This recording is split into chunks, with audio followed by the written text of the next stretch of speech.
ఏమేమి ఆఫీసులు కావాలనో లిస్ట్ అవుట్ చేయండి.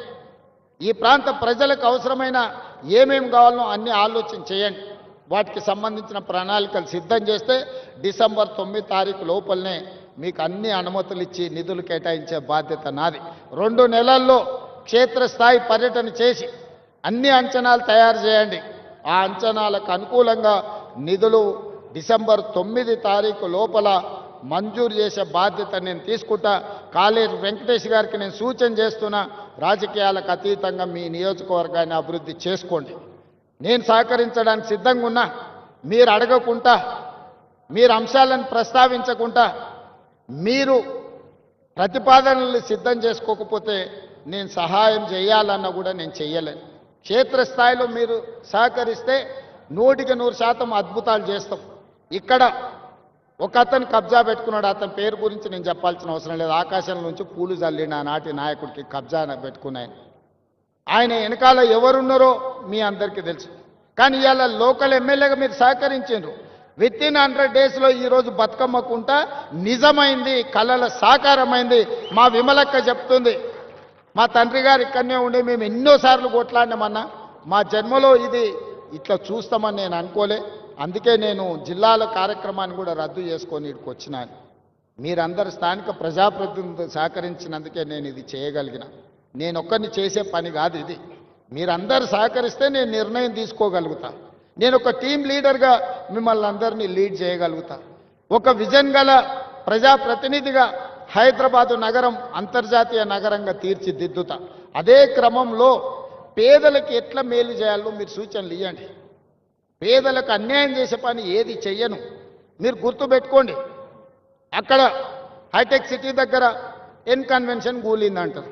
ఎవరు? నాగార్జున గారు ఆగర్భ శ్రీమంతుడు, ఒక పెద్ద సినిమా స్టార్. కానీ అక్కడ తుమ్మిడికుంట అనే మొత్తం చెరువునే కబ్జా పెట్టుకుని, నాకు కూడా మంచి మిత్రుడు. మేము అడిగి చూసినాం. వారు కొంచెం వారికి ఉన్న పాత సావాసము, పాత మిత్రుల వల్ల కొంత ఆలోచన చేసిండు. మా అధికారులు పోయి దాన్ని తొలగించింది. తర్వాత ఆయన్నే ముందుకు వచ్చి, సార్ ఇట్లాంటివి ఇంకా నాకు వద్దు వివాదాలు, నేను ప్రజలకు ఆదర్శంగా ఉండదలుచుకున్నా, ఈ చెరువు పునరుద్ధరణ కోసం 2 ఎకరాల భూమిని నేనే అప్పచెప్తా అని చెప్పి నాగార్జున గారు ఈరోజు ముందుకు వచ్చి ఈరోజు మనకు అప్పచెప్పాడు. అలాంటి సందర్భాలు వస్తే మేము అభినందిస్తాము. సున్నం చెరువు దగ్గర ఎవడో అమాయకులను చేసి అమ్ముకుంటే, చెరువు మధ్యలో వాళ్ళు నిర్మించుకుంటే తొలగించమని ఎన్నిసార్లు చెప్పినా తొలగించకపోతే మనం తొలగించాల్సి వస్తుంది. దయచేసి నేను పేద ప్రజలకు విజ్ఞప్తి చేస్తున్నా. మాయగాళ్ళు మహానగరంలో చాలామంది ఉంటారు. వాళ్ళకు ముఠా నాయకుడు ఇంకొకడు ఉండొచ్చు. వాళ్ళందరూ కలిసి ఈ మహానగరంలో వివిధ ప్రాంతాల నుంచి వచ్చిన పేదల్ని మాయ చేసి ప్రభుత్వ స్థలాలను మీకు అమ్ముతే అగ్గోకి సగ్గోకి వస్తుందని తీసుకోకండి. మీకందరికీ ఏ రకంగా ఆదుకోవాలనో ప్రభుత్వం ఆలోచన చేస్తుంది, ఒక మంచి నిర్ణయం తీసుకుంటుంది.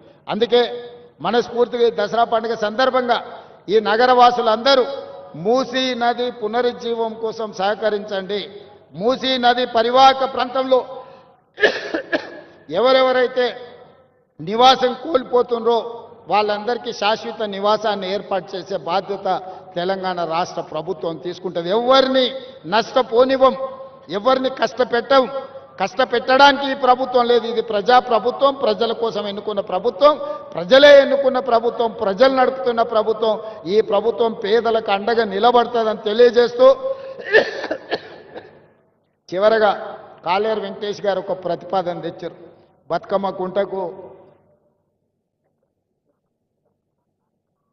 పెద్దలు వి హనుమంతరావు గారి పేరు పెట్టాలని నాకు ఎలాంటి అభ్యంతరం లేదు.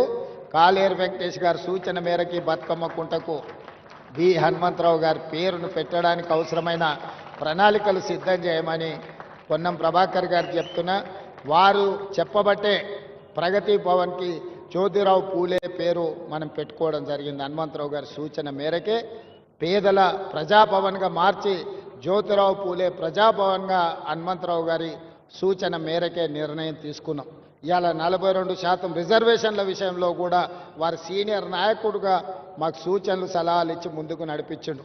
వారి అనుభవాన్ని ఈ ప్రభుత్వం పూర్తి స్థాయిలో వినియోగించుకుంటుంది. వారి గౌరవానికి భంగం కలగకుండా